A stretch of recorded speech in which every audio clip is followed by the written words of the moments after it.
C'est l'événement du jour en Israël, les commémorations donc du Yom HaZikaron, le jour du souvenir pour tous les soldats morts au combat et les victimes du terrorisme. À cette occasion, nous allons consacrer une matinée un petit peu spéciale sur Radio J. Et pour commencer, nous vous proposons un dossier avec Christophe sur les 3 guerres menées par Israël pour défendre sa souveraineté et son indépendance, plus précisément celle de 1948, 1967 et 1973. La guerre de 1948 est déclenchée quelques heures seulement d'abord après la proclamation officielle de la fondation de l'État juif et dura plus d'1 an. Alors que celle de 1967, dite la guerre des 6 jours, et celle de 1973, dite guerre de Kippour, sont plus courte. Christophe Dard, vous avez préparé donc ce dossier. Nous allons évoquer d'abord la guerre de 1948 avec comme point de départ la date du vendredi 14 mai. Il est 16h, donc quelques heures avant Shabbat, lorsqu'à Tel Aviv, le président du Conseil national juif, David Ben Gurion, proclame l'État d'Israël alors que les troupes britanniques viennent de quitter la Terre Sainte. Et bien sûr, ça sera l'occasion d'en reparler dès demain matin pour le Yom Ha'atzmaut. Et il faut rappeler cette anecdote qui en fait dit tout de ce qui va se passer après, puisque Shimon Peres, 24 ans, qui est alors responsable du personnel et des achats d'armes au sein de la Haganah, c'est l'ancêtre de Tsahal, apprend la nouvelle et comme tous les Israéliens descend dans la rue pour faire la fête et se souviendra plus tard, je le cite, tout le monde chantait et dansait dans les rues, Ben Gurion se tient là debout et il me dit, tu vois, aujourd'hui ils dansent, mais demain ils verseront leur sang, il y aura une guerre. Il ne manifestait aucune joie. Il faut effectivement rappeler qu'une guerre civile se déroule déjà alors depuis plusieurs mois entre les Juifs et les Arabes palestiniens. Et hélas, David Ben Gurion avait vu juste alors que l'État d'Israël vient tout juste d'être fondé et que les autres pays de la planète n'ont pas encore reconnu officiellement la nouvelle nation. Les armées arabes des pays voisins, l'Égypte, la Syrie, la Jordanie, le Liban et l'Irak entrent en guerre contre Israël. Dès le lendemain, nous sommes le 15 mai 1948, les forces arabes sont dissoutes ou intégrées dans les armées arabes. Pendant 1 mois, jusqu'au 11 juin, les forces arabes sont à l'offensive mais n'obtiennent pas de succès décisif face à la Haganah, moins équipée et qui compte moins d'effectifs. Les 2 camps subissent de lourdes pertes, en particulier lors de la bataille de Jérusalem où plus de 600 civils juifs sont tués et 1700 expulsés avec comme conséquence la perte de la vieille ville. Finalement, les 2 parties acceptent la trêve d'1 mois demandée par le médiateur de l'ONU alors que 1600 Israéliens ont été tués, parmi lesquels 1200 soldats. Cette trêve est mise à profit par les 2 camps pour renforcer leur dispositif. Israël, dont Ben Gurion est devenu un premier ministre entre-temps, vient d'officialiser la création de Tsahal et mobilise largement la population civile et fait entrer des armes en grand nombre dans le pays, si bien qu'à la fin de cette trêve d'1 mois, le 10 juillet 48, l'État juif compte plus d'hommes et de matériel que ses adversaires. Et les Israéliens lancent alors en juillet 1948 une série d'opérations militaires entrecoupées de cessez-le-feu. L'État juif prend le contrôle de toute la Galilée, du sud-ouest de la Samarie, de la majeure partie de la zone côtière, de l'ouest de la Judée jusqu'au secteur de Jérusalem et également du Negev.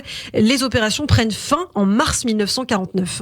Parmi les soldats qui se sont illustrés lors de cette première guerre, Yitzhak Rabin, alors l'un des plus jeunes commandants de brigade de Tsahal, et Moshe Dayan qui s'était déjà illustré, lui, pendant la Seconde Guerre mondiale. Il combattait aux côtés des Britanniques. Aux indéniables succès militaires, Israël a également été aidé par l'instabilité politique des pays arabes qui n'ont pas réussi à s'entendre, à l'exception de l'Irak. D'ailleurs, tous les pays arabes en guerre contre Israël signent des accords de cessez-le-feu d'ici l'été 1949.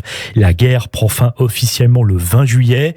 Le bilan est côté israélien de 4000 soldats et 2400 civils tués, soit 1% de la population du pays qui a donc perdu la vie dans cette guerre, sans oublier les 12 000 blessés graves. Côté arabe, 12 000 à 20 000 personnes sont mortes. Alors ça, c'était pour la guerre de 1948. On va parler à présent de la guerre des 6 jours en 1967. Tout commence par d'importants mouvements de troupes égyptiennes dans le désert du Sinaï et le blocus du détroit de Tiran qui donne accès à la mer Rouge aux navires israéliens. Pour l'État juif, c'est un acte de guerre en violation du droit international, alors que les tensions avec l'Égypte de Nasser sont vives depuis plusieurs années, surtout depuis la crise du canal de Suez en 1956. Oui, à laquelle aussi, crise dans laquelle étaient impliquées la France et la Grande-Bretagne. Le lundi 5 juin 1967, il est 7h45, Israël lance une opération aérienne sur l'Égypte alors que les effectifs et les armes sont plus nombreuses côté égyptien. L'Égypte fait partie d'une coalition avec l'Irak, la Syrie, la Jordanie, à peu près les mêmes pays qu'en 1948 et dans une moindre mesure d'ailleurs aussi le Liban. Et le soir de la première journée de combat, la moitié de l'aviation égyptienne est déjà détruite, mais la radio diffuse des annonces de victoire et de manière assez magnanime, Israël brouille les communications et du coup le roi Hussein de Jordanie, tout comme le général de ses armées, croit alors à une victoire de l'Égypte. Profitant de cette fausse appréciation, Israël s'impose dans la bande de Gaza et dans le Sinaï aux dépens des Égyptiens, mais aussi à l'est de Jérusalem face à la Jordanie et enfin sur le plateau du Golan après avoir vaincu l'armée syrienne. Et puis Israël contrôle aussi l'ensemble de la Judée-Samarie, de la vieille ville de Jérusalem, une prise symbolique que le chef d'état-major de Tsahal, Yitzhak Rabin, visitera quelques jours plus tard. Et oui, évidemment, hautement symbolique. Parmi les hommes qui se sont illustrés, il faut évidemment les signaler en cette journée particulière côté israélien.